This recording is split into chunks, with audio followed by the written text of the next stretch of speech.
নমস্কার বন্ধুরা, আজ আরও একটা নতুন আইটেম নিয়ে চলে এসেছি। স্যাটারডে নাইটটা কাদের বেশি পছন্দ? আমার তো খুবই পছন্দ, কারণ পরের দিন তো ছুটি, নো অফিস, একদম রিল্যাক্স। তাহলে চলো স্যাটারডে নাইটটাকেও আরও জমিয়ে তুলি একদম রেস্টুরেন্টের মতো একটা রেসিপি দিয়ে। এত ইজি যে বেশি খাটাখাটনির করতেই হবে না। চলো দেখাই। আমি জিরা রাইসটা বানাবো গুড কোয়ালিটি বাসমতি রাইস দিয়ে। নিয়ে নেব 2 কাপ বাসমতি চাল। চালটাকে ভালো করে 2-3 বার ধুয়ে ভাতটা করে নেব। ভাতটা ফুটে গেলে ফ্যান গলিয়ে রেখে দেব। এবার 500 গ্রাম বোনলেস চিকেন নিয়েছি, ভালো করে ধুয়ে নেব। তারপর একটা প্যান বসিয়ে অল্প বাটার দিয়ে বোনলেস চিকেনগুলো দিয়ে দেব। এখন হালকা ফ্রাই করে নিচ্ছি। তারপর দিয়ে দিচ্ছি অনেকটা পরিমাণ চপ করা রসুন আর প্রায় 1.5 চামচের মতো গোলমরিচের গুঁড়ো আর স্বাদ মতো নুন।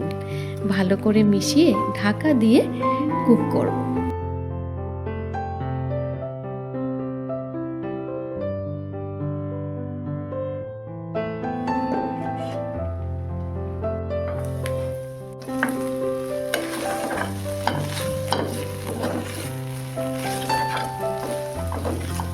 মোটামুটি 20 মিনিট পর অল্প একটু জল দেব, দিয়ে আরও একটু কুক করব। লাস্টে নামানোর আগে 2 কাঁচা লঙ্কা চেরা, কিছুটা স্প্রিং অনিয়ন আর ধনেপাতা ছড়িয়ে খানিকক্ষণ কুক করে নামিয়ে নেব।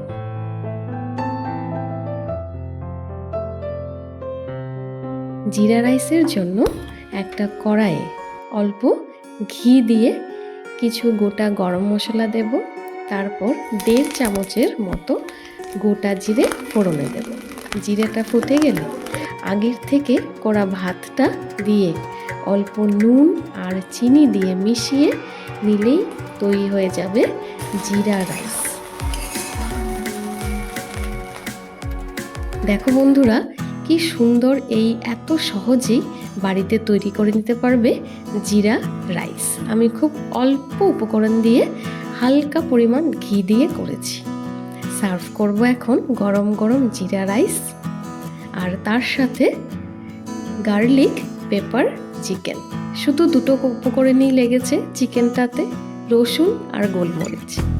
চিকেনটাতে কিন্তু কিছুই লাগেনি, তাও খেতে এতটা ইয়ামি হয়েছে।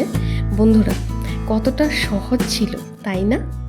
তোমরাই বলো, বানিয়ে খেয়ে নাও। আর আমার চ্যানেলকে প্লিজ সাবস্ক্রাইব করে পাশে থেকো। আরও এরকম ইজি আর কুইক রেসিপি নিয়ে আসবো। ধন্যবাদ।